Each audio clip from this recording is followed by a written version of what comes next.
Terima kasih Anda masih bersama kami pemirsa, dan kita masih membicarakan bagaimana kita bisa mengamankan produk-produk Indonesia dalam insiden kontaminasi radiasi cesium-137. Saya ingin ke Bang Bara lagi. Bang Bara,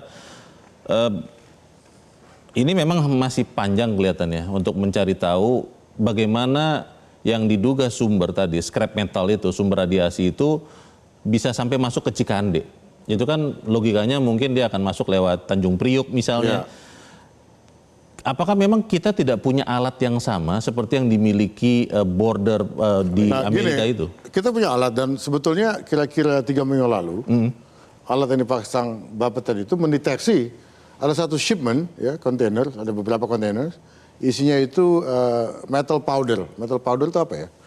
Bubuk metal. Bubuk logam, ya. Yang ternyata setelah melewati alat itu, namanya RPM ya, itu bunyi dia. Dan ternyata confirm itu contaminated, itu asal dari Philippines. Oke. Karena itu kemudian di stop dong. Contaminated maksudnya dengan cesium juga? CS137. CS137? Betul. Oke. Dan itu ada 2 shipment dalam 2 waktu berbeda. Itu terjadinya di Priuk? Di Tanjung Priuk, ya. Oke. Jadi alat itu ada, kita mikir, dan ternyata itu bisa mendeteksi masuknya itu powder itu ya, metal powder yang ternyata contaminated. 3 pekan yang lalu? CS137, iya. Kira 3 pekan, dan setelah itu, seminggu setelah itu. Ada 2 shipment yang masuk 2 waktu yang berbeda. Oke. Kemudian kita tolak, ya kita kembalikan ke Philippines. Jadi alatnya ada dan berfungsi sebetulnya? Iya, ternyata kita bisa mendeteksi. Lalu bagaimana? Ya, artinya gini ya, kita kan masih berusaha keras ya. Nah sekarang kan prioritas kita adalah supaya kita melokalize masalah ini, kontaminasi ini. Betul. Kita sudah berhasil mengidentify, men-trace source-nya. Iya. The main source-nya, epicenternya yaitu di pabrik stainless steel itu di Cikande. Dan itu 100% yakin hanya itu ya Bang ya? Sumber. So far itu temuan kita di situ, ya kan? So far itu keyakinan kita tinggi, memang itu the main source-nya, epicenternya. Itu sudah kita identify, dan kita sudah bekerja keras untuk melokalize kan. Kita pastikan kontaminasi itu tidak meluas. Dan bukan hanya itu, kita juga sudah memulai proses dekontaminasi untuk membersihkan, ya, radiasi itu. Radiasi metal yang scrap metal yang contaminated itu. Ya. Kita kumpulkan di satu lokasi, kemudian nanti tim lingkungan hidup akan melakukan proses dekontaminasi. Jadi itu adalah prioritas kita. Kita menunjukkan kepada dunia, ya, karena ini penting. Karena ini menyangkut kepercayaan Indonesia, ya kan? Menyangkut hubungan dagang kita, ekspor kita ke negara-negara lain. Itu semua juga bagian dari misi di Satgas ini. Itu harus juga kita restore public trust terhadap Indonesia. Untuk itu kita harus menunjukkan kepada dunia, bukan hanya kepada Amerika Serikat. The whole world is watching. Seluruh dunia juga melihat ini.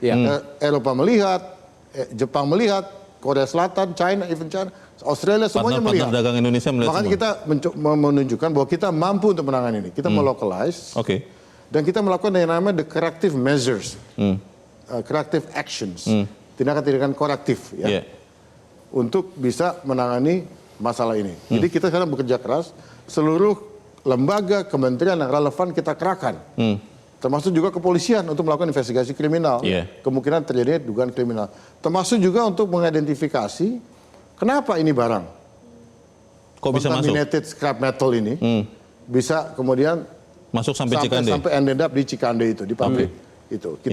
Kita sedang bekerja untuk kita mentelusuri semuanya.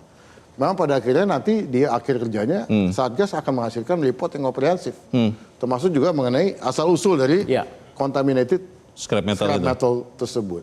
Itu ada proyeksi waktu Bang, berapa lama? Satgas itunya sampai bulan Desember. Sampai bulan Desember? Tugasnya? Tugasnya, ya. Waktunya sampai bisa extended? Bisa saja extended kalau memang diperlukan. Yang akan diperbaiki kemudian Bang? Apakah kemudian mekanisme tadi, impor itu? Ya, kita kan sedang mengkaji, kita akan mengimpose, menerapkan restrictions terhadap import dari metal, barang-barang metal gitu ya, besi metal itu. Sedang kita kaji di Satgas juga ya. Nanti bentuknya seperti apa? Karena memang masukan dari beberapa pihak, katanya barang itu masih dibutuhkan untuk proses produksi beberapa barang tertentu gitu kan. Barang itu maksudnya si scrap metal ini? Scrap metal itu masih dibutuhkan, ya gitu. Jadi kita, tapi juga ada same time kan kita juga harus memprioritaskan keselamatan. Melokalisir sumbernya ini dong. Lokalisir sumber. Iya juga bukan hanya soal produksi, industri. Dan harus mengalahkan ada kepentingan lebih besar begitu kan. Iya. Jadi itu semua akan nanti sebentar lagi ada keputusan dari pemerintah. Bentuk restriction seperti apa saya belum bisa buka di sini. Nanti akan diumumkan secara resmi. Tapi memang kemungkinan bahwa sumbernya itu dari importasi itu sangat besar. Ya. Jadi itu yang ingin kita tutup dulu celahnya. Dengan melakukan restriksi terhadap import scrap metal tersebut. Ya. Yang ternyata memang rentan dengan kontaminasi. Iya.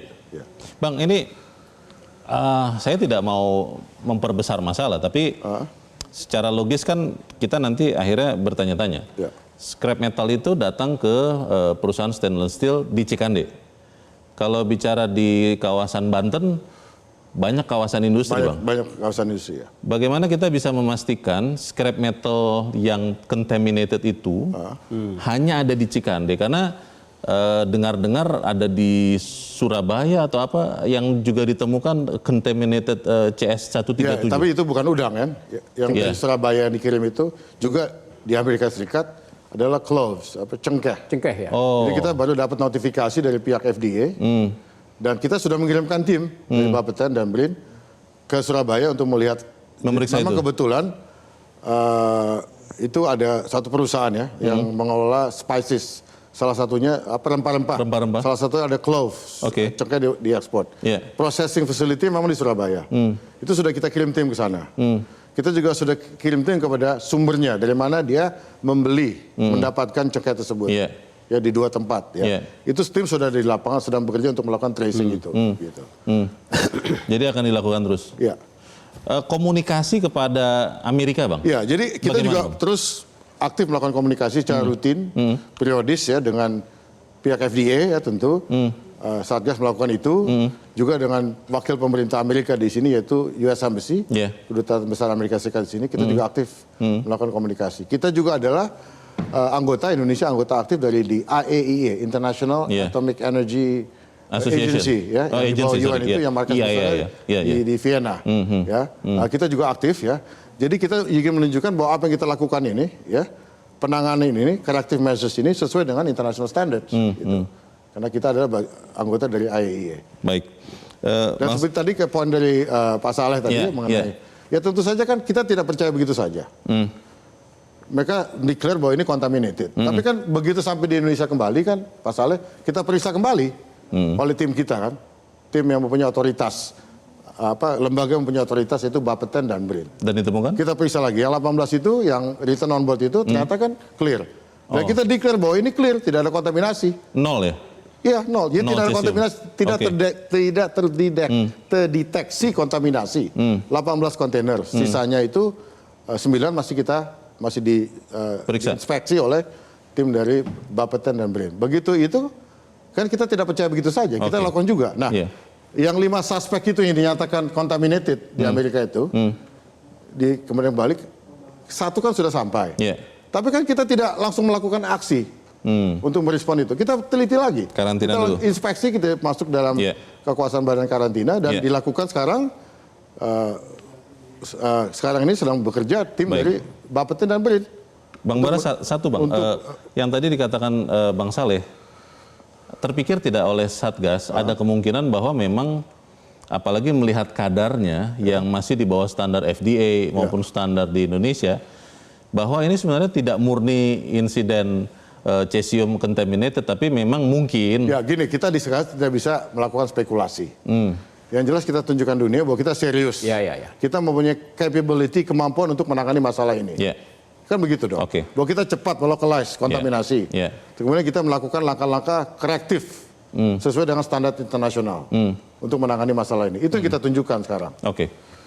Bang Saleh, apa yang harus segera dilakukan korektif measure yang tadi Bang Bara katakan? Karena kalau kemudian kita tidak bisa memastikan tidak ada yang nyelonong lagi scrap metal atau apapun yang contaminated, kan akhirnya ini bisa jadi celah untuk benar-benar kalau memang ada politik dagang tadi itu dipakai oleh negara lain, Bang.